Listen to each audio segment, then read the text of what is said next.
Hey guys, just doing a quick video here where I want to go over a little tutorial and some basics about canning. And canning is not something to be intimidated by as long as you follow certain rules. So just to give you an idea, I'm doing some canned tomatoes today. I got some tomatoes from the farmer's market that look great. Um, First thing you need when you want to do canning is a pressure cooker.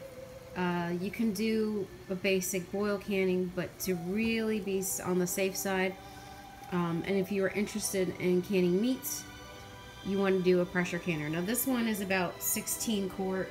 You can do a smaller one, bigger one. I purchased this on Amazon. The next thing you're going to need is your utensils. And here we have our mason jars. I've got a quart size and then some pint size jars for my canned tomatoes today. Another tool to have that comes in handy is this right here. It's the canning tongs you can use to pull your cans out without touching the sides. So another thing we're going to go over here, I'll explain what I'm doing with the tomatoes in a second. Basically we're just blanching them. Another good thing to have on hand is some citric acid. So I got this bag of citric acid on Amazon. I don't know, it was maybe 10, 12 bucks, something like that. You might be able to find it at your local CVS. Just ask the pharmacist for it. And the reason why I have citric acid just in case is because tomatoes happen to be one of the foods that falls into the perfect environment for botulism to grow. And botulism is something that exists on every surface, but it's not really, it's pretty much dormant. It's not activated until it's in an environment with very, very low, little to no oxygen, which is any canned good is a perfect environment for botulism. So how we're going to prevent that is by using our pressure cooker here. We're going to bring the food up to a nice rolling boil once we've canned it. And then I'm also going to be using citric acid. I would recommend here, you see I've got a couple of these books on hand. Preparing fruits, jams, and jellies, how to do vegetables, pickled, things like that. It's good to have your citric acid because you can kind of avoid the concern about botulism from two standpoints. You use the boiling from the pressure canner, and then you also are going to increase the acidity level of the food inside the can by using the citric acid. Citric acid is just a natural preserving element.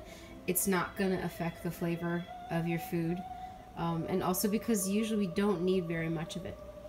Another good thing that I would recommend that I also have down here when you are doing some canning is a pH tester. You can get these, again, you can get online. You might be able to find it at some stores. I bought this for like $15. So pH tester is good to use once you open a can.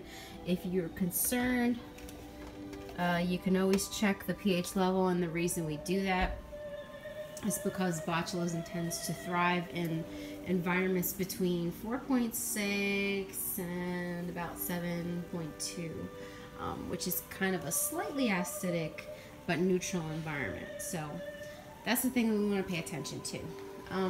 Okay, so we come back here, sterilizing my jars. I usually sterilize them for 10 minutes. You can set a timer. You want to make sure that you sterilize the lids, the tops, and the jars themselves. These here are nice and sanitized. They're ready to be packed. I'm going to put a little citric acid in the bottom, probably about quarter teaspoon to half teaspoon for the quart jar, and then slightly less for the pint jars. For our vegetables, whenever you're canning, you want to blanch them. And if you're not familiar with what blanching is, it's really just getting a nice big pot of water boiling, dropping your vegetables in. Now for the tomatoes, I'm just putting them in until the skins burst, as you can see, because this is going to make it easier for me to peel. And I'm going to be doing whole canned tomatoes. It's a little bit less effort. So once your food is, the skins at first, maybe about 30 seconds to a minute, we're going to plunge them into an ice bath. Originally there was ice in here, but it melted.